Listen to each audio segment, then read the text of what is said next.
আসসালামু আলাইকুম। মহারথীদের মহা অমর বাণী। বিএনপির অস্থায়ী ভারপ্রাপ্ত মহাসচিব, ঢাকা দক্ষিণের যুব দলের কিছু একটা দল থেকে প্রাপ্ত পদ পদবি, দল থেকে প্রাপ্ত নেতা, বহুরূপী হিসাবেই পরিচিত সেই রবিউল ইসলাম নয়ন ঢাকা সদ্য নির্বাচনের ছাত্র শিবিরদের উদ্দেশ্যে বলেছেন, রাজাকার সম্প্রদায় অর্থাৎ রাজাকার পোষণকারীরাই ঢাকার ভিপি নির্বাচিত হয়েছে। অর্থাৎ যে রাজাকার বলে একজনরা দেশান্তরিত হলেন, আর একজনরা অপেক্ষায় আছেন সেই রাজাকারদের দ্বারাই নিগৃহীত হবার। কিন্তু আর একজন আবার মান্না, উনিও এক সময় ঢাকা ভার্সিটির ওইতা ছিলেন, ফেলাইছেন। উনি বলছেন ঢাকা ভার্সিটির ডাকসু নির্বাচনের ভিপি হওয়াতে, শিবির বিজয়ী হওয়ার জন্য বাংলাদেশের পলিটিক্যালি মানে সরকার গঠনের যে সংসদ নির্বাচন হবে সেখানে প্রভাব ফেলবে না। কত বড় নাপিত! ও ঢাকা ভার্সিটির ছাত্র ছিল, ভিপি ছিল, কত বড় নাপিত! ওর ভিতরে কোন ধরনের ফিলিংস কাজ করে, কতটা গর্ধব গাধা হইলে এই কথা বলে। সেদিন মাত্র 90-এর দশকে ইরশাদ পতনের মূল নায়ক যে ঢাকা ভার্সিটির ভিপি আমানুল্লাহ আমান প্রভাব ফেলে নাই? ঢাকা ভার্সিটিতে আমানুল্লাহ আমান ভিপি হওয়ার পরে ঢাকা ভার্সিটির থেকে সমস্ত ছাত্রদেরকে ছড়িয়ে ছিটিয়ে দেওয়া হলো সারা দেশে। নিজ নিজ এলাকায় নিজ নিজ বাড়িতে গিয়ে তারা যে জোর আন্দোলন গড়ে তুলেছিল সেটা কি ছিল? ঘোড়ার ডিম।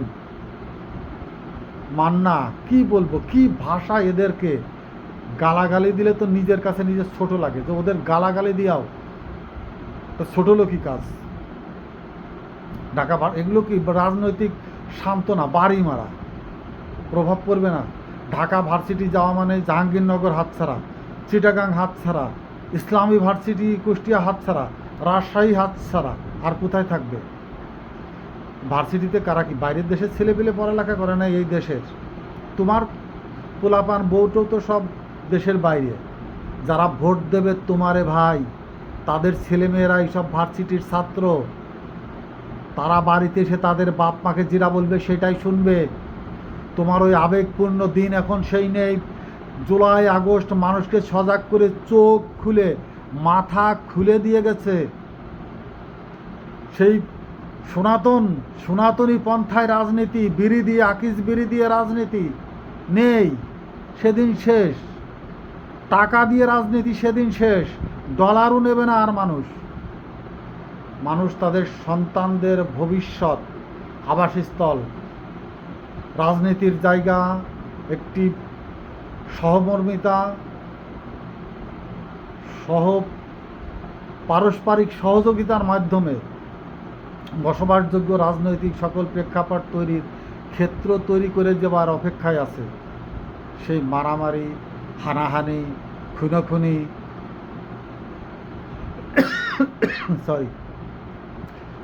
রাত্রি ভোট, ব্যালট বাক্স চুরি করে নিয়ে যাওয়া, সেই সব দিন এখনও মান্নারা কি এখনও সেই অপেক্ষায় আছে?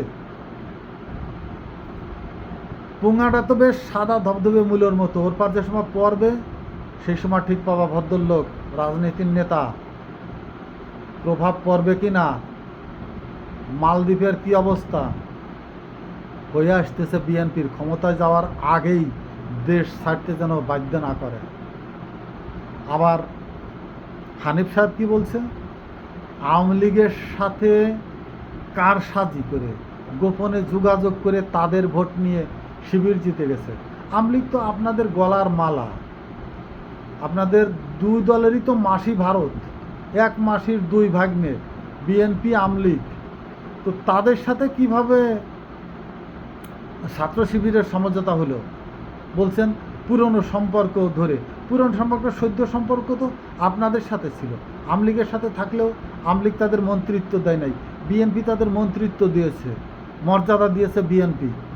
তাদের সম্মান, যথাযোগ্য সম্মান ম্যাডাম খালেদা জিয়া দিয়েছিল। তারপরে কি আপনারা সেই সম্মানের জায়গাটায় জামাতকে রাখতে পেরেছেন? জামাত বলে আপনাদের ভয়। কি ভয়? জামাতের যে মন্ত্রীরা ছিল তাদেরকে একটি পয়সাও, অডিট বলেন, যত ধরনের দুদকের তৎপরতা বলেন, বের করতে পারেননি। কিন্তু আপনাদের পুঙা দিয়ে তো মূল্য কেন, বড় বড় হাতির দাঁতও বের হয়ে গেছে আপনাদের পাছা দিয়ে, পুঙা দিয়ে। আপনি যে বিশাল এলাকা জোর দখল করে রেখেছেন, এখনও কিছু বলছে না? তাই এটাও বলবে। এখন যেমন আওয়ামী লীগদের সম্পদ আটক হচ্ছে, জব্দ হচ্ছে, এর পরের ধাপেই আপনারা ক্ষমতায় যান, আপনারা দাবর খাওয়ার পর আপনাদের এইসব সম্পদও আবার বাজেয়াপ্ত হওয়া শুরু হবে। আপনার ব্যাংক থেকে শুরু করে আপনার ওই কুচা ধরে পর্যন্ত টানাটানি শুরু হবে। এতদিন বলে আসলেন এই আন্দোলনের সাথে আপনারা সম্পৃক্ত নন, আওয়ামী লীগকে দেশ থেকে তাড়ানোর, আওয়ামী লীগের নিষেধের সমস্ত তার পক্ষে তাদের থাকলেন। যে শিবির জিতে গেল অমনি আওয়ামী লীগের সাথে তারা সমঝোতা করে জিতে গেল। তো আপনারা সমঝোতা করলেন না কেন? সমঝোতা তো আপনাদের করার কথা। আপনারা এক মুখে বলছেন নির্বাচন দিতে হবে, নির্বাচনমুখী দেশ, নির্বাচনের ট্রেন আপনাদের ঘাড়ে উঠে গেছে, আবার এখন বলতেছেন নির্বাচনের বিরুদ্ধে ষড়যন্ত্র কে করছে? আপনারা যদি প্রকৃতপক্ষে সুদূর প্রসারী চিন্তা ভাবনা করার ক্ষমতা থাকে, মানে কি বলবো, দূরদর্শিতা থাকে, তো নির্বাচন বানচালের ষড়যন্ত্র বাংলাদেশে কেউ না করুক, বিএনপি করবে। কারণ বাংলাদেশের সমস্ত ভার্সিটির ভিপি শিবির থেকে নির্বাচিত হবে নিঃসন্দেহে এবং নিরঙ্কুশভাবে। ঢাকা তার প্রথম পদক্ষেপ, ঢাকা তার প্রথম প্রকাশ। ঢাকা থেকে ছাত্র শিবিরের যে আত্মপ্রকাশ ঘটল, এটা কি মনে করেন? আপনাদের থেকে ডবলের থেকে বেশি ভোট পেয়ে এরা কি নেপাল, থাইল্যান্ডের ছাত্ররা? এদের পরিবার, আপনাদের ছেলে মেয়ে বউটো সব যেমন বিদেশে, এদের কেউ বিদেশে নাই। যারা ভোটার দেশে তাদের কেউ বিদেশে নাই। এরা এদেশের নাগরিক, এদেশের সম্পদ, এদেশের শিক্ষাঙ্গনে এদেশের অর্থ দিয়ে এরা লেখাপড়া করে এদেশেই যাই করুক না কেন এদেশের জন্য করবে। আপনাদের মতো অর্থ পাচার, আপনাদের মতো সেকেন্ড হ্যান্ড কেউ করবে না। যখন ভার্সিটিগুলা আপনাদের হাতের বাইরে চলে যাবে, আপনারা শুধু তাকিয়ে তাকিয়ে দেখবেন বেলুন বাতাসে কিভাবে উড়ে চলে গেল, আর ধরার সুযোগ নাই। মুক্ত কবুতর কিভাবে মুক্ত হয়ে ছুটে চলে গেল, আস্তে আস্তে ভার্সিটিগুলা চলে যাবে, আস্তে আস্তে সমস্ত জায়গায় স্থানীয় নির্বাচন হলে চেয়ারম্যান, মেম্বার, মেয়র সব আস্তে আস্তে হাতছাড়া হয়ে যাবে। এবং দলীয় নির্বাচনে যাই দেখবেন যে আপনাদের ওই যে ভোটার লিস্ট নিয়ে যারা বসে থাকবে না টিকিট দেওয়ার জন্য, সেখানে কেউ যাচ্ছে না, অন্য জায়গার থেকে টিকিট নিয়ে অন্য লাইনে কথা বলে চলে যাচ্ছে। এইটুক যদি বোঝার ক্ষমতা থাকে তাহলে নির্বাচন বানচালের চেষ্টা শুধু বিএনপি করবে, আর কেউ করবে না। কারণ বিএনপি নির্বাচনে যে ভরাডুবির চিত্র, তাদের বিন্দু মাত্র যদি বোধোদয় হয়, বোধে আসে, বিবেক সচেতন হয়, যদি ভোটের রাজনীতি বোঝে, তাহলে তারা স্থগিতির জন্যই চেষ্টা করবে এবং দেশকে স্থিতিশীল রেখে নিরপেক্ষ নির্বাচনের মাধ্যমে সঠিক সরকার গঠনে সহায়তা করবে। এবং তার প্রথম বাক্য উচ্চারিত হওয়া উচিত, জুলাই আগস্টের সনদ সঠিকভাবে প্রণয়ন করে তার ভিত্তিতে সংবিধান রচনা করে সেই সংবিধানের আওতায় যদি নির্বাচন হয়, নির্বাচিত হবে, তখন যদি তারা মানুষের মনের কাছে, হৃদয়ের কাছে, আত্মার কাছে, বিবেকের কাছে পৌঁছাতে সক্ষম হয়। তা না হলে তারা যেভাবে ঘৃণিত হয়ে পায়খানা মাখা জুতার মতো পার থেকে ছুঁড়ে ফেলে দিয়েছে বিএনপিকে, আরও সামনে সেই গু মাখা জুতার পদাঘাত বিএনপি আপনাদের মতো নেতাদের মুখে গিয়ে লাগবে। তবে হ্যাঁ, এখানে একটি কথা আছে, আপনারা যে সম্পদের মালিক হয়েছেন, যে ক্ষমতা দিয়ে আপনারা যে প্রাচুর্য গড়ে তুলেছেন, আপনাদের ভবিষ্যৎ সন্তানদের জন্য আর কিছু না করলেও চলবে। এই জন্য হয়তো আপনারা তথাকথিত বিএনপি, এরা জিয়াউর রহমানের বিএনপি নয়, ম্যাডাম খালেদা জিয়ার বিএনপি নয়, তারেক রহমান নির্দেশিত তথাকথিত গজানো বিএনপি, অর্থাৎ ব্যাঙের ছাতার মতো ছাতা ফুটিয়ে বিএনপির নয়াপল্টনের কেন্দ্র যারা দখল করে রেখেছেন, বিএনপি বলে যারা পরিচিত দিচ্ছেন, তাদের গোপন যে ষড়যন্ত্র, অর্থাৎ বিএনপিকে সম্পূর্ণভাবে নিশ্চিহ্ন করে দেওয়ার তথাকথিত কয়েকজন নেতা যে বিএনপিকে গ্রাস করছেন, আপনাদের উদ্দেশ্য সঠিক হবে। যেমন আব্বাস, আপনি নিজে একজন, ফখরুদ্দিন একজন, ফজা, রুমিন, নীলুফার, ওই টুকু বিআই, আমলিগের বিআই সহ এই ধরনের আরও নামরা জানা, ওই যে হাবিবুর রহমান হাবিব, মানে আমলিগ থেকে যত মেহমান আসে বিএনপিতে ঘর জামাই হয়েছিলেন, এই ঘর জামাই বৃন্দ, রনি টনি সহ এরা, এবং যারা এদেরকে ইনভাইট করে নিয়ে এসে ঘর জামাই করে, তাদের বনি আমিনের মতোই বলতে হয় যে আবিদ যদি ভিপি হয় তাহলে বিএনপির সিনিয়র নেতাদেরকে ঢাকা ভার্সিটির নারী সাপ্লায়ার হবে, নারী সাপ্লাই দেবে। এখন কি বলবে সব কথা, ফেসবুকে আমাদেরও ছেলে মেয়ে আছে, সন্তান আছে, বলতে দ্বিধা হয়।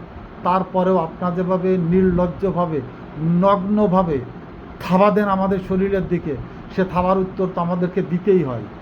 এভাবেই বলতে হয়, যারা বিএনপির নামে তথাকথিত হেভি নেতা হয়ে বিএনপিকে গোপন ষড়যন্ত্রের ভিতরে ফেলে তাকে নিশ্চিহ্ন করে দেওয়ার, ধ্বংস করে দেওয়ার, বিএনপি নামের যে একটি রাজনৈতিক সংগঠন ছিল যেটা জিয়াউর রহমান তৈরি করে দিয়েছিলেন, এবং সার্ক তৈরি করে বাংলাদেশের যে অর্থনৈতিক একটি ক্ষেত্র, জোন হিসাবে বাংলাদেশকে পৃথিবীর মানচিত্রে উন্নীত করার চেষ্টা চালিয়ে যাচ্ছিলেন, যার জন্য ভারত অত্যন্ত সদর্পে ওই ভারতের কুচবিহারের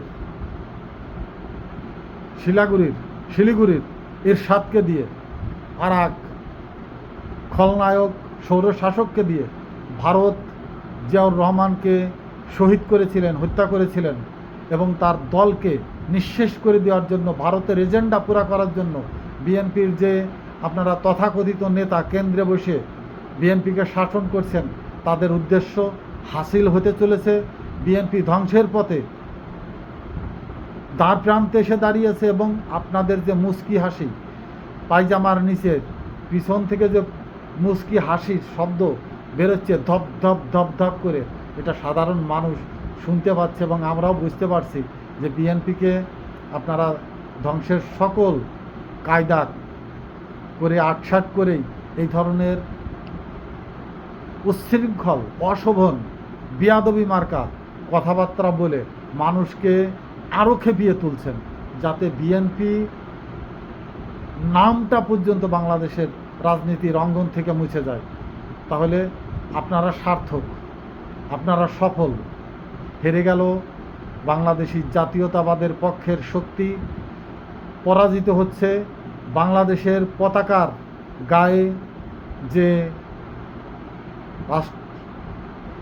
স্বাধীন রাষ্ট্রের স্বাধীনতার ঘোষক, একজন বীর মুক্তিযোদ্ধা জিয়াউর রহমানের স্বপ্ন, জিয়াউর রহমানের আশা আকাঙ্ক্ষা, যে ধানের শীষ সবুজ ধান দিয়ে দেশকে সবুজে এক সোনালী ক্ষেত্র তৈরি করে তুলেছিল, সেই সোনার দেশকে, সেই খাদ্যে স্বয়ংসম্পূর্ণ দেশকে, সেই রাখাল বালকের দেশ থেকে বিএনপি নামের রাজনৈতিক মাঠ যেভাবে জ্বালিয়ে পুড়িয়ে ধ্বংস করে দেওয়ার ষড়যন্ত্র সফল হতে চলেছে, ব্যতীত হলো সেই সাধারণ মানুষ যারা জিয়াউর রহমানের সাথে থেকে খাল কেটেছে, তার সাথে দিনরাত পরিশ্রম করে দেশকে একটি উন্নয়নের সুপথ তৈরি করে দিয়েছিল।